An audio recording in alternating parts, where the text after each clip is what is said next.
আজ আমি তোমাদের সাথে শেয়ার করছি শঙ্কর মাছের রেসিপি, কীভাবে তোমরা শঙ্কর মাছ রান্না করবে। এখানে আমি শঙ্কর মাছ নিয়ে নিয়েছি, নুন হলুদ মিশিয়ে রেখেছি এবং একদিকে কড়া বসিয়ে দিয়েছি সর্ষে তেলটা গরম হতে। তেল গরম হতেই আমি এর মধ্যে দিয়ে দিলাম মাছগুলো। অল্প অল্প করে মাছগুলো দিয়ে ভেজে নেব। মাছটাকে কিন্তু খুব ভালোভাবে লাল করে ভেজে নিতে হবে।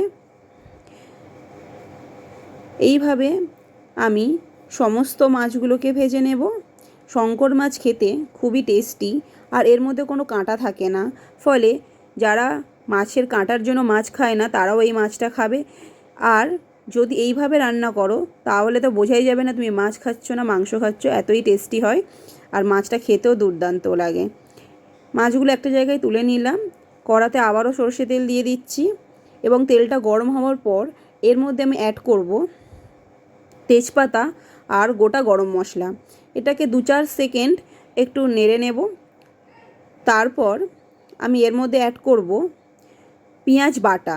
পেঁয়াজ বাটা দিয়ে একটু ভালো করে ফ্রাই করে নিতে হবে, না হলে পেঁয়াজের কাঁচা গন্ধ বেরোবে।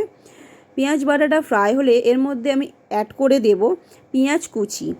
যেহেতু মাছটা মাংসের মতো রান্না করতে হয় তাই পেঁয়াজের পরিমাণটাও আমি একটু বেশিই দিচ্ছি। এই পেঁয়াজ কুচি দিয়ে আবারও ভালো করে মশলাটাকে কষিয়ে নিতে হবে। পেঁয়াজটা ভালোভাবে ফ্রাই হলে এর মধ্যে আমি অ্যাড করছি টমেটো কুচি। টমেটো কুচি দিয়ে আবারও ভালো করে ফ্রাই করে নেব। টমেটোটা একটু ঘেটে দেবো যতক্ষণ না টমেটোটা নরম হচ্ছে, একটু ভালো করে আরও ফ্রাই করে নেব। এবং টমেটোটা ফ্রাই হয়ে যাওয়ার পর আমি 2টো কাঁচা লঙ্কা দিয়ে দিলাম এর মধ্যে, তোমরা এটা স্কিপ করতে পারো। এরপর আমি অ্যাড করছি এর মধ্যে পরিমাণ অনুযায়ী নুন, সামান্য হলুদ গুঁড়ো আর লঙ্কা গুঁড়ো স্বাদ অনুসারে। এর মধ্যে আমি ইউজ করব সামান্য পরিমাণ একদম 2-1 দানা চিনি। এইসব দিয়ে ভালো করে আবারও মশলাটাকে কষিয়ে নেব। 4-5 মিনিট মতো এভাবে মশলাটাকে কষাতে হবে। এরপর আমি এর মধ্যে অ্যাড করছি কাশ্মীরি লঙ্কা গুঁড়ো। তোমরা এটাকে ইউজ করতে পারো, আবার এটাকে তোমরা স্কিপও করতে পারো। ইউজ করলে একটু কালারটা ভালো আসে, স্কিপ করতে পারো, কোনো প্রবলেম নেই। এরপর আমি এর মধ্যে দিয়ে দিচ্ছি রসুন বাটা 1 চামচ আদা বাটা। এটা দিয়ে আবারও ভালো করে আমি মশলাটাকে কষিয়ে নেব। আদা রসুনের গন্ধ যাতে না বেরোয় সেই জন্য মশলাটাকে ভালো করে কষিয়ে নিতে হবে। এইভাবে মশলাটা কষাতে হবে। আর আমি সামান্য জল অ্যাড করছি, না হলে মশলাটা নিচে ধরে যেতে পারে।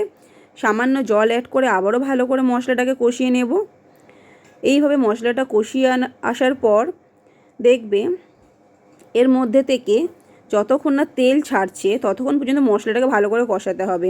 যখনই দেখবে মশলা থেকে তেল ছেড়ে দিয়েছে তখন বুঝবে মশলাটা ভালো করে কষানো হয়ে গেছে আর গায়েও লেগে নেই। এরপর আমি এর মধ্যে অ্যাড করে দিলাম ভেজে রাখা মাছগুলো।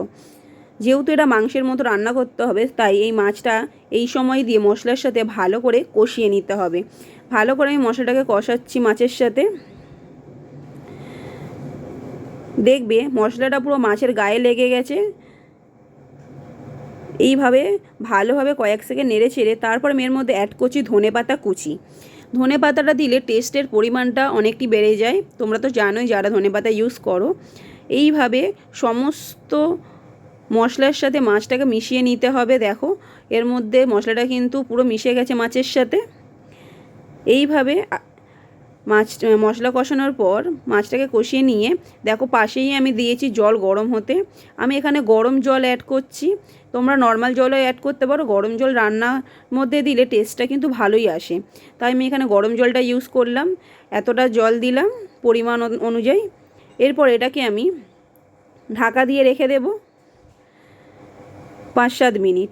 এরপরেই দেখো ঝোলটাও কিন্তু অতটা নেই, একদম মাখো মাখো হয়ে গেছে। আর রান্নাটা দেখো শুধু জাস্ট কত সুন্দর লাগছে দেখতে। এটা আমি আমার রান্না শেষ, এটা আমি একটা জায়গায় ঢেলে নিচ্ছি।